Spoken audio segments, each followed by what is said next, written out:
الفاتحة. أعوذ بالله من الشيطان الرجيم. بسم الله الرحمن الرحيم. بسم الله الرحمن الرحيم. وعن ابن عباس رضي الله عنهما قال قال رسول الله صلى الله عليه وسلم Ya syabab Quraisyin, wahai para pemuda Quraisy, ihfadhu furujakum, jagalah oleh kalian kemaluan-kemaluan kalian. La taznu, janganlah kalian berzina. Man hafidha farjahu falahul jannah, barang siapa menjaga kemaluannya, maka surga adalah baginya. Rawahul Hakim, Imam Hakim telah meriwayatkannya. Wa qala, dan beliau mengatakan sahihun, hadis yang barusan dibaca adalah hadis sahih. Ala syaratil Bukhari wa Muslim, memenuhi persyaratannya Imam Bukhari dan Imam Muslim. Wa rawahul Baihaqi, dan telah meriwayatkan hadis tersebut Al-Baihaqi, Imam Baihaqi, fi ihda riwayatihi, dalam salah satu sekian banyak riwayat beliau. Nabi bersabda, Ya fityana Quraisyin, wahai para pemudanya orang Quraisy, la taznu, janganlah kalian berzina. Fa innahu, maka sungguhnya, man salima lahu syababuhu, barang siapa yang selamat untuknya syababuhu, waktu mudanya. Kalau terjemah bebasnya, barang siapa yang waktu mudanya selamat dari pelanggaran-pelanggaran, dakhalal jannata, maka dia masuk surga.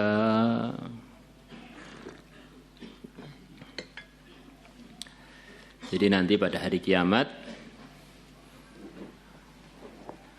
minimal akan ada 5 pertanyaan kepada seluruh manusia, lakinya dan perempuannya. Di antara 5 tadi adalah ditanya waktu mudanya dia rusakkan, dia gunakan untuk apa. Waktu muda ini ya mulai balik sampai umur 40 tahun. Waktu keemasannya setiap manusia. Waktu paling cerdas, paling tangkas, paling kuat, paling berani. Maka di samping penggunaan umur secara umum, umur muda ada pertanyaan khusus. Maka kalau orang waktu mudanya selamat, maka dijamin masuk surga. Kalau waktu mudanya aja selamat, kata para ulama, apalagi tuanya. Nah, di antara barokahnya iman, akan selalu ada malaikat yang membisikkan pada hatinya orang beriman supaya dia amal agama, supaya dia bertaubat, supaya dia lurus. Selalu ada begitu itu di hatinya setiap muslim. Maka nasihat malaikat tadi kalau kita dengar akan tambah jelas, tambah jelas, tambah jelas. Kalau tidak kita dengar, tambah melemah, tambah melemah. Sering nasihat tadi akan kedengaran jelas selepas umurnya manusia itu 40 tahun ke atas. Karena nafsunya mulai melemah, badannya mulai menurun kekuatannya, akhirnya guyonannya para ulama, badan dia ini sudah enggak terlalu kuat untuk dibuat melanggar-melanggar. Akhirnya setan cari lain yang lebih tangkas lagi. Jadi kalau orang selepas umur 40 kok tobat, itu ya sudah sewajarnya. Itu setannya yang baik, bukan dianya yang baik. Setan ini sudah bosan menggunakan dia, ini sudah potensinya sudah kurang. Cari aja yang lain yang masih muda-muda, yang lebih jos.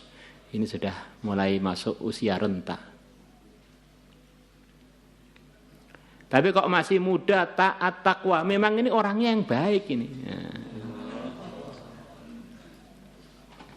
Maka selepas para nabi, para rasul, nggak ada yang lebih baik melebihi para sahabat. Lah sahabat itu mayoritas umurnya di bawah 40 tahun. Memang orang-orang pilihan. Nabi bersabda, nusirtu bisyabab. Aku telah ditolong oleh Allah dalam memperjuangkan agama, menyaingkan agama dengan sebab para pemuda.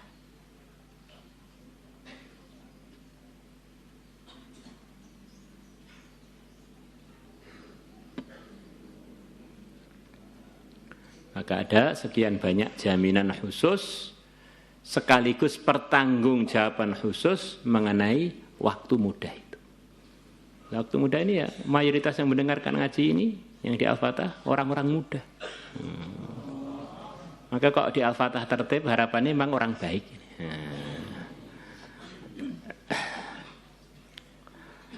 Jadi orang tuh biasanya pengalamannya para ulama, orang kok sebelum 40 tahun belum jadi wali. Selepas 40 tahun ke atas kok ya tambah jauh lagi katanya. Pengalamannya begitu itu. Bukan kok menutup harapan, bukan begitu itu. Potensinya itu memang kurang. Selepas badannya loyo, badannya aus, baru dia mulai bergerak menuju perbaikan. Ya itu hal yang positif, yang bagus, yang perlu didukung. Tapi istilah mobil itu sudah mobil second. Selepas kurang laku baru tergunakan. Ya, ketika ada tawaran tinggi kok digunakan dalam kebaikan, nah ini harganya beda. Wa an Abi Hurairah radhiyallahu anhu qala sami'tu, aku telah mendengar Rasulullah sallallahu alaihi wasallam yaqulu, beliau bersabda, sab'atun, ada 7 orang, yudhilluhumullah, yang Allah berikan naungan kepada mereka, fi dhillihi, di naungannya, yauma la dhilla illa dhilluhu, di hari yang tidak ada naungan illa dhilluhu, kecuali naungannya Allah. Ini ada 7 orang nanti pada hari mahsyar, yang mana di antara suasana mahsyar itu adalah suasana darul jaza, yaumuddin, hari pembalasan. Kondisi cuaca, kondisi setiap manusia mengikut amal masing-masing. Bisa saja orangnya berdekatan tetapi kondisinya berbeda. Bisa saja sama-sama dalam mahsyarnya satu lapangan itu, tempat perkumpulan, tetapi kondisi nyaman atau tidak atau tersiksa mengikut amalan masing-masing. Ada sebagian di sana yang kepanasan, amalannya enggak cukup untuk mendinginkan panas itu. Sampai akhirnya dia berkeringat, keringatnya sampai ke mata kaki dia. Ada lagi yang kemaksiatannya lebih parah, maka ada yang sampai dengkul dia. Ada yang kemaksiatannya lebih parah sampai ke leher dia. Ada yang kemaksiatan lebih parah, dia tenggelam pada keringatnya. Jadi dia ini di alam dia sendiri, alam jaza untuk dia sendiri, di kondisi dia sendiri. Ada yang temannya pada kepanasan, dia ini enak-enak di naungan yang begitu nyaman. Di antaranya adalah 7 orang. Nah, di antara 7 itu adalah seorang laki-laki yang diajak maksiat oleh wanita yang begitu sempurna menariknya. Pertama, wanita tadi dzatu mangsibin, punya posisi kuat di daerahnya. Di wanita ini andaikan berbuat pelanggaran, orang ngurus nggak berani. Orang tuh takut berbuat pelanggaran kan biasanya karena nanti kalau ketangkep pengurus bagaimana? Kalau ketangkep pihak yang berwajib bagaimana? Nah ini orangnya ini tokoh, wah ngurus dia ini kemungkinannya kecil. Kemudian yang kedua, di samping tokoh memang menarik, cantik lagi. Kadang-kadang orang itu diajak berbuat maksiat oleh wanita, dia nggak mau maju. Padahal wanita itu wibawa, kenapa? Karena untuk membedakan dia dengan mak lampir sulit. Akhirnya dia maju itu bukan nggak maju itu bukan karena takwa, ya karena nggak nafsu gitu. Ini potensinya sempurna, ya cantik dan berwibawa lagi, punya posisi yang kuat. Tapi dia tampaklah waktu itu mutiara imannya. Aku takut pada Allah. Ada orang diajak maksiat wanita yang nggak menarik sama sekali, kemudian dia bilang ini akhafullah. Ini kok ya diragukannya banget. Ini akhafullah bahwa ini la astahiki. Aku enggak tertarik pada kamu. Fadzakara, makanya Nabi menyebutkan minhum termasuk 7 orang yang akan dinaungi Allah tadi, wa rajulun dan seorang laki-laki. Da'atuhum ra'atun, yang mengajak dia seorang wanita dzatu mangsibin, yang dia mempunyai posisi, mempunyai satu posisi yang terhormat, yang akhirnya dia jadi kuat posisinya, orang-orang nggak berani ngurus dia. Wa jamalin, dan juga dia ini jelita. Faqala, maka laki-laki tadi mengatakan inni akhafullah, sesungguhnya aku takut kepada Allah. Inilah diantara sifat-sifatnya pimpinan-pimpinan hidayah, di antara sifatnya para anbiya, di antara sifatnya Nabi Yusuf yang telah diceritakan dalam surat Yusuf. Digoda oleh Zulaikha di tempat yang potensi untuk maksiat itu lengkapnya, sempurna, bahkan di atas sempurna. Pertama, Nabi Yusuf begitu jauh dari pengawasan orang tuanya. Orang itu kalau di bawah pengawasan orang tuanya, orang yang dia segani untuk berbuat pelanggaran mikir-mikir, gak enak lah dengan Pak Ustadz, gak enak lah dengan kerabat. Maka banyak orang tuh kalau pengen melanggar tuh ngeluyur dulu kemana biar gak dekat dengan orang-orang yang dia segani. Jadi Nabi Yusuf sudah jauh dari itu. Kemudian yang kedua, orang itu berani melanggar itu biasanya di tempat yang dia merasa aman, di samping jauh dari orang yang dia segani, aman.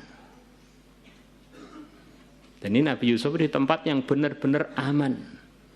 Wa ghallaqatil bab, dan Zulaikha telah menutup rapat-rapat pintu ruangan itu. Kalau aghlaqa al-bab, menutup pintu, tapi kalau ghallaqa, menutup rapat-rapat. Maka orang itu kalau mau melanggar biasanya nengok kanan, nengok kiri, aman enggak tempatnya? Ini aman bener nih tempatnya ini. Jauh dari pengawasan, aman bener.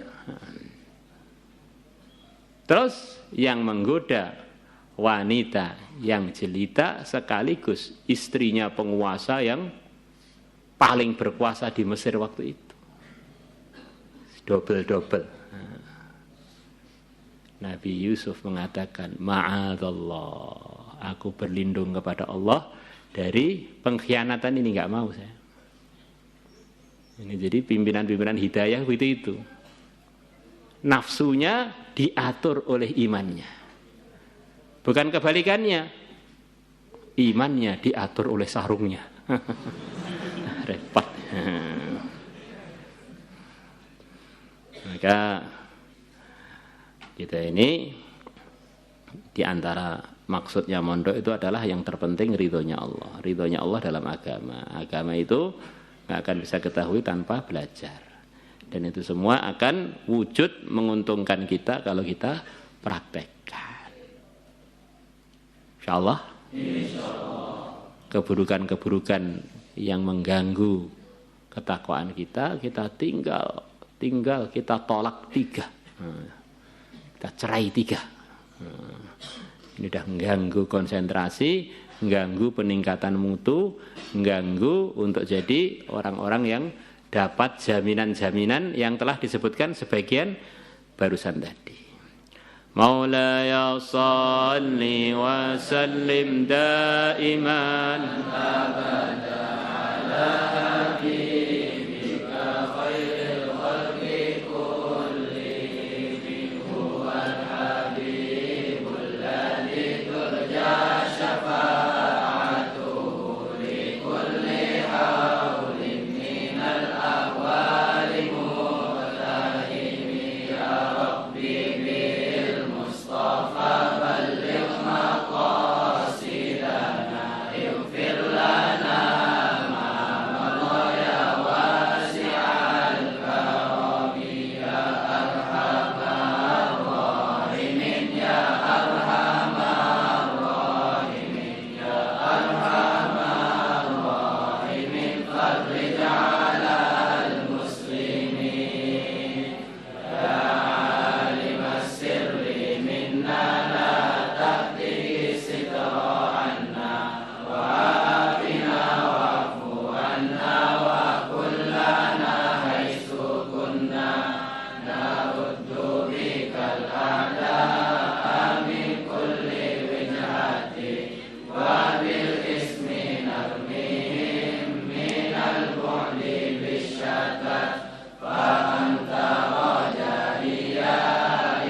Salatullah salamullah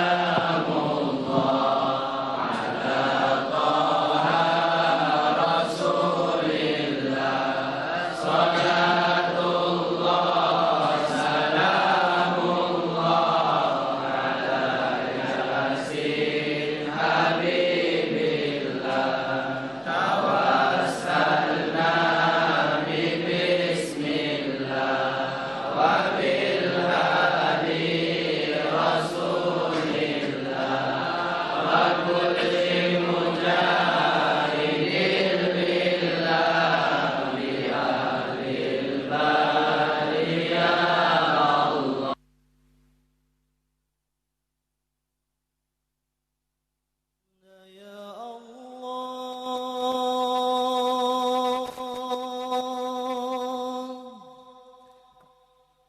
irhamna ya Allah, irhamna ya Rasulullah, irhamna ya Rasulullah, sallu ala nabi Muhammad. حياتي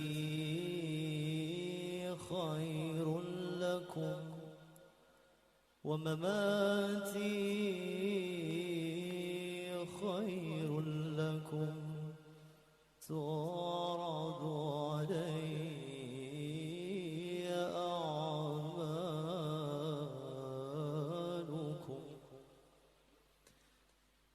فإن رأيت خيرا حمدت الله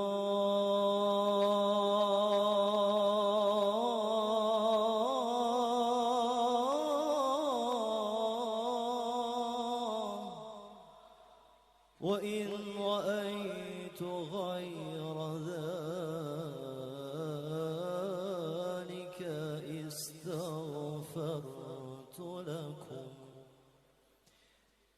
ارحمنا يا